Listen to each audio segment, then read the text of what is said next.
सभी को जय मसीह की। परमेश्वर आप सबको आशीष दे मेरे प्यारे भाई बहनों।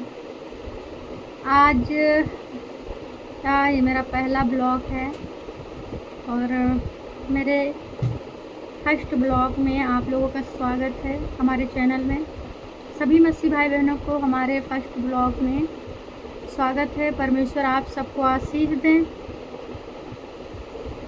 और परमेश्वर आप सबको संभाल के रखें।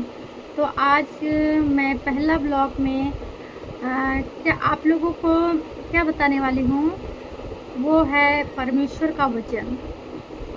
मैं पहला जो ब्लॉग पहला जो वीडियो है मेरा, उससे मैं परमेश्वर के वचन के अनुसार ही वीडियो बनाऊंगी। तो मेरा पहला जो वीडियो है उस वचन के अनुसार से स्टार्ट होने वाला है। तो गाइस, आज मैं भजन संहिता 1 के 1 आयत को मैं पढ़ूंगी, ठीक है।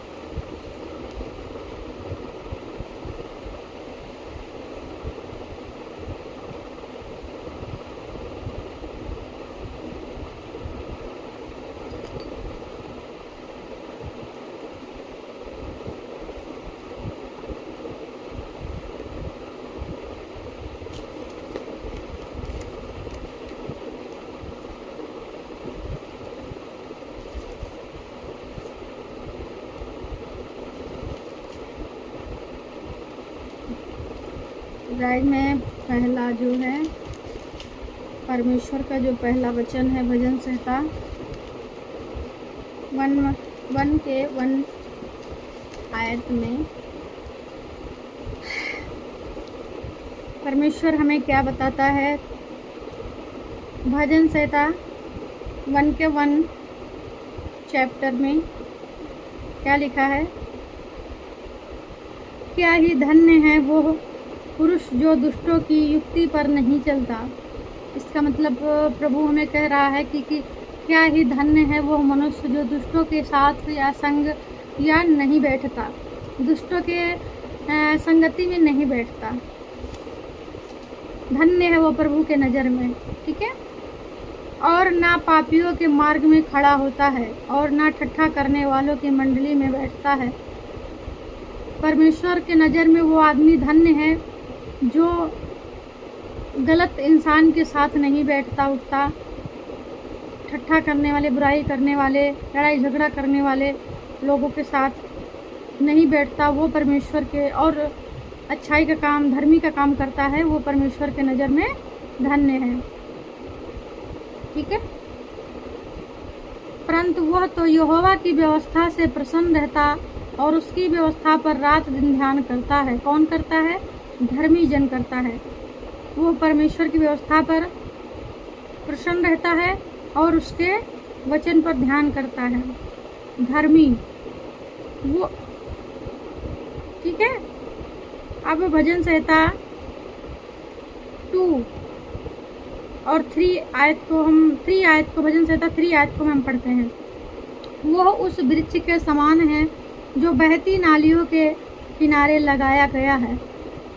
प्रभु कहता है वह उस वृक्ष के समान है जो बहती नालियों के लगाया गया है। जिस प्रकार एक पौधा नाली या तालाब के किनारे रहता है या नदी के किनारे रहता है, बराबर पानी पाता है और वो कभी मुरझाता नहीं है, उसी प्रकार मनुष्य के लिए परमेश्वर ने उदाहरण दिया है कि वो भी जो हम पर विश्वास करता है और सच्चे मन से, श्रद्धा से हम पर भरोसा रखता है, वो बहती नालियों के बहती नालियों के उस वृक्ष के समान है जो बहती नालियों के किनारे लगाया गया है, ठीक है।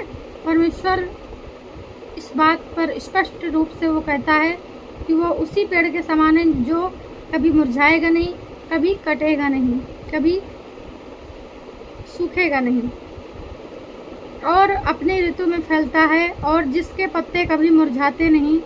इसीलिए जो कुछ वो पुरुष करे वो सफल होता है।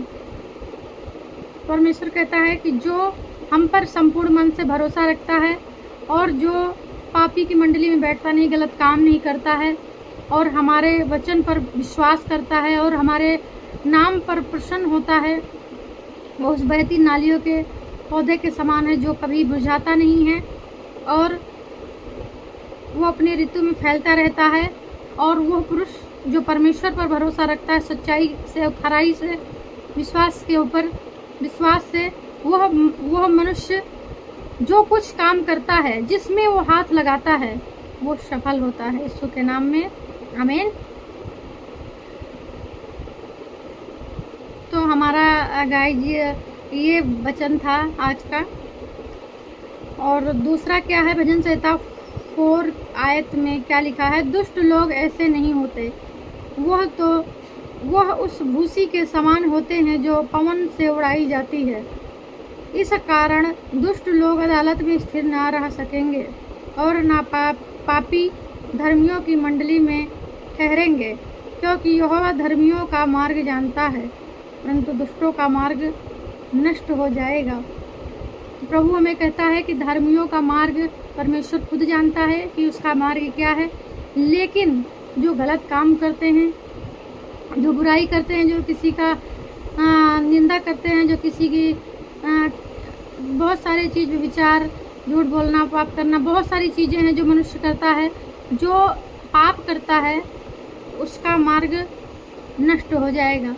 लेकिन धर्मी खड़ा का खड़ा रहेगा। धर्मी पर चाहे लाख विपत्तियाँ आएँ तो भी अगर एक मार्ग से विपत्ति आती है तो परमेश्वर उसके लिए 4 मार्ग खोल देता है। उस व्यक्ति के लिए जो पवित्रताई और खराई से परमेश्वर पर भरोसा रखता है और परमेश्वर के नाम पर विश्वास करता है और उसी में बना रहता है। तो मेरे प्यारे भाई बहनों, हमें इस वचन के द्वारा परमेश्वर समझाता है कि हम अपने परमेश्वर यहोवा पर भरोसा रखें और परमेश्वर के वचन पर चलें, पाप से दूर रहें। पाप को हमें उतनी ही दूर कर देना है जितनी दूर आकाश और पृथ्वी है, उतनी ही दूर पाप को हमें छोड़ देना है। हमें पवित्रताई में चलना है, हमें अपने परमेश्वर यहोवा पर भरोसा रखना है, हमें वचन पढ़ना है। हमें इस वचन से परमेश्वर समझा रहा है कि परमेश्वर के नाम पर भरोसा रखने वाले मजबूत खड़े रहेंगे, डटे रहेंगे और जो भी काम वो करेंगे वो सफल होगा। जिस काम में वो हाथ लगाएंगे परमेश्वर उस पर आशीष देगा। समझ रहे हैं भाई बहनों? तो हमारा ये आज का वचन यही था। और फिर परमेश्वर के नाम पर भरोसा रखें। परमेश्वर आप सबको आशीष दे और सबको जय मसीह की। तो कल मिलेंगे गाइस दूसरे वचन को लेकर। तब तक के लिए जय मसीह।